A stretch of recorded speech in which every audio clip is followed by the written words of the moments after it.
You just finished grilling. The steaks look perfect, char marks and all. Before you plate them, you run the wire brush over the grates one more time, just out of habit. Something small and silver snaps off mid-stroke. You do not see it happen. Nobody ever does. That sliver drops onto the hot metal. It gets pressed flat under the next piece of meat you set down. Then it rides onto your plate. You do not feel a thing. Here's what almost nobody knows. That brush in your hand can kill you. Not most of the time, not even often.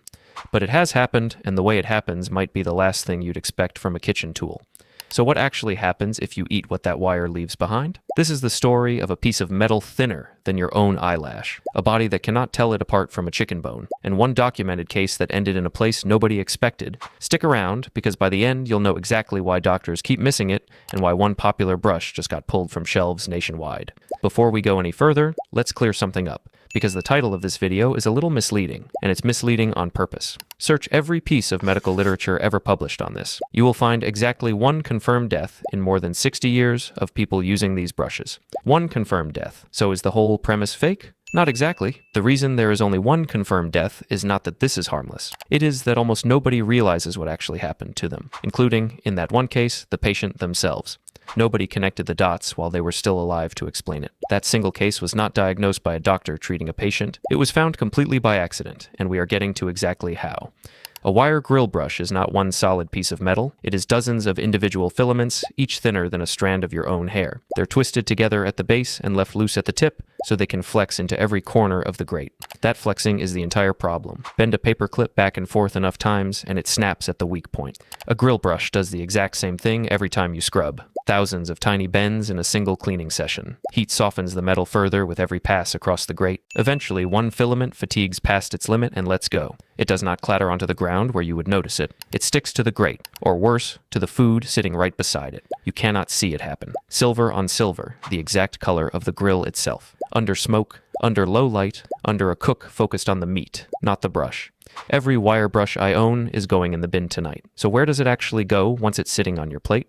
In the overwhelming majority of documented cases, it never makes it past your throat. Doctors actually have a term for this, foreign body ingestion, which is a strangely polite way to describe eating part of a kitchen tool. The bristle is short, straight, and sharp enough on one end to catch on soft tissue the moment it passes your tonsils. Just over half of every recorded case ends right there, lodged in the mouth or the back of the throat. It causes one sudden, sharp pain that feels exactly like swallowing a fishbone. Your tonsils do their job perfectly, most of the time. Think of them as a very unlucky doorman. Standing at the one entrance everything has to pass through. Your tonsils are covered in ridges and folds built to trap bacteria, which makes them just as good at trapping metal. That design saves more people than it hurts, but it does not make the process painless.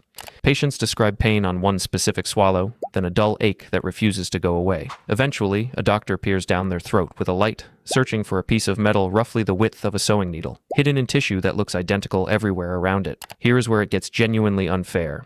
Wire this thin barely shows up on a standard X-ray. It is metal, so in theory it should glow white against the darker tissue around it. But a filament the width of an eyelash can hide behind bone, behind cartilage, behind whatever angle the machine happened to be pointed at that day. An eyelash width sliver beating a hospital X-ray is not something I expected to be true. The symptoms mimic strep throat almost perfectly. Sore throat, pain swallowing, a mild fever. Patients get sent home with antibiotics for an infection that was never actually there. The antibiotics worked exactly as intended, they just had nothing to treat. The timeline after that is genuinely unpredictable. Some cases resolve fast because the wire works its own way back out. Others sit for a while, sometimes longer than you'd expect. Then the area finally swells, or an abscess forms, and forces someone back through the door. But the throat is not where this actually becomes dangerous. And here is what the title is actually about. In a smaller number of cases, the bristle does not stop at the tonsils. It gets swallowed whole, rides down the esophagus, and lands in the stomach along with everything else you just ate. From there, it can migrate straight through the wall of the digestive tract. A sharp piece of stainless steel does not dissolve the way food does. Stomach acid that can break down a chicken bone does nothing to it. Steel does not care. Picture a piece of wire, half the length of a grain of rice, working its way through a tube the thickness of a garden hose. Every muscle contraction that pushes your meal along also pushes the wire a little further. edge first.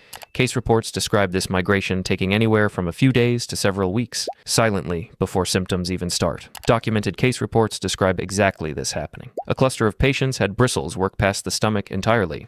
They needed emergency surgery just to locate the wire and repair the hole it left behind. That is the moment a kitchen accessory becomes an operating table problem. And that surgical pattern is also the closest thing doctors ever had to a warning sign. Right up until the one case that skipped every warning sign completely. And this is where the numbers stop lining up. The most detailed national estimate covers 2 separate stretches of time, not a single year. Between 2002 and 2014, researchers counted roughly 1,698 emergency room visits tied to wire bristles. Between 2015 and 2023, that number climbed to roughly 3,739. 2 different eras, both counted in the thousands. Both stretches point the same direction. This happens far more often than anyone reports. Formal medical literature, meanwhile, has only ever documented a few dozen of those cases in real detail. That gap is not because the rest were fine, it is because most patients, and plenty of doctors, never connect a sore throat or a stomach ache to a grill brush used 3 days earlier. There are documented cases of the wire migrating well outside the digestive tract entirely, ending up lodged in the tongue or the soft tissue of the neck, causing a swollen abscess that looked like nothing more than a bad infection, until someone finally imaged it and found a piece of metal sitting quietly inside. A doctor might see a case like that once in an entire career. The wire's timeline doesn't run on anyone's calendar, but its own. Then earlier this year, the story got a lot more current. The company behind one of the best-selling wire grill brushes in the country pulled more than 3 million of them off shelves nationwide, all because of exactly this problem. Small metal bristles that can detach with almost no force and stick to the food or the grate. The company had already logged dozens of reports of bristles coming loose on their own, including at least 4 separate cases of someone actually swallowing one and needing a doctor to remove it. My own brush carries the same model number as the ones being pulled. If a brush that popular has a defect worth a nationwide recall, think about what that means for yours. The one hanging in your garage right now was very likely made on the same production line, same factory, same batch, even, as the recalled ones. 3 million is not a niche problem sitting in some report nobody reads. 3 million is a brush that is probably already in your house. And that brings us back to the one confirmed death, the one we promised to explain. The patient never sought medical attention because nobody, including the patient, realized anything had happened at all. There was no dramatic choking moment, no trip to an emergency room, no diagnosis while they were alive to describe what was wrong. The wire had already worked its way through the wall of the small intestine, quietly, without a single clear symptom pointing back to a grill. That triggered a severe internal infection that ultimately proved fatal. The cause was only identified afterward, during a post-mortem examination. A small perforating piece of wire was found exactly where it should not have been. It took the family recognizing that thin metal thread and matching it to their own grill brush before anyone connected the two. That is the entire danger in one sentence. Not the pain in your throat that sends you to a doctor, the one that never announces itself at all and gets diagnosed only after it is far too late to matter.